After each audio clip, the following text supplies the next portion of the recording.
ये ज़िंदगी भी एक किताब की तरह है। बहुत सारी कहानियाँ मिलके एक कहानी बनाती है।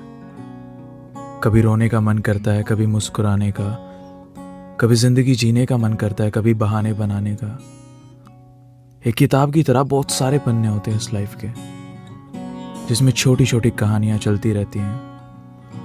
नए नए लोगों से मिलना, उनका फिर चले जाना, कुछ का रुकना और कुछ से नफरत हो जाना, ये सब छोटी छोटी कहानियाँ हैं जो मिलके हमारी ज़िंदगी की एक पूरी कहानी बनाती हैं। इस किताब को पढ़ते पढ़ते आप रुक नहीं सकते, फिर चाहे वो कितनी भी खास कहानी क्यों ना हो। ऐसे ही हमारी लाइफ में कुछ लोग मिल जाते हैं जो बेहद करीब आ जाते हैं हमारे, लेकिन उनकी कहानी पूरी नहीं है, उतनी ही है जितना पहले से किसी ने लिखा है।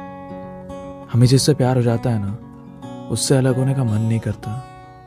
बात सही है, लेकिन हमारी लाइफ की किताब में अगर वो कहानी बस उतनी ही हो, अधूरी है तो सिर्फ हमारी तरफ से। लोगों का आना और जाना, अलग अलग कहानियां हैं। कुछ कहानियां हमें बहुत अच्छी लगती हैं और कुछ शायद नहीं, लेकिन ये वक्त किसी भी कहानी के लिए नहीं रुकता।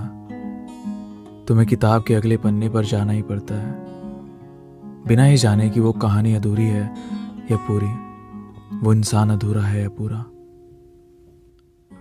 मैं मानता हूँ जिंदगी के इस सफर में अगर आपको किसी से प्यार होता है ना, तो आप उस इंसान के लिए सब कुछ करते हैं, सब कुछ जायज होता है।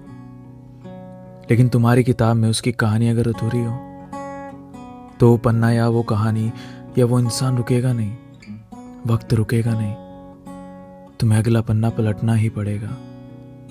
तुम्हें तुम्हारी किताब, तुम्हारी कहानी पूरी करनी ही पड़ेगी। ऐसे में जिनसे प्यार करो ना, या तुम्हें जो भी चैप्टर अच्छा लगा हो तुम्हारी लाइफ का, तो उसका पेज नंबर याद रखना, उसकी कहानी याद रखना, उस चैप्टर से तुमने क्या सीखा ये याद रखना। रोने का मन करे तो रो लिया करो, अक्सर खुश होने से पहले रोना भी ज़रूरी है, नहीं तो पता कैसे लगेगा खुश होना कितना खूबसूरत है। सबकी किताब, सबकी कहानी पूरी है, सबकी कहानी अधूरी है।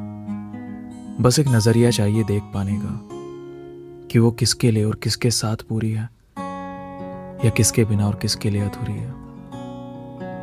बस एक नज़रिया चाहिए देख पाने का।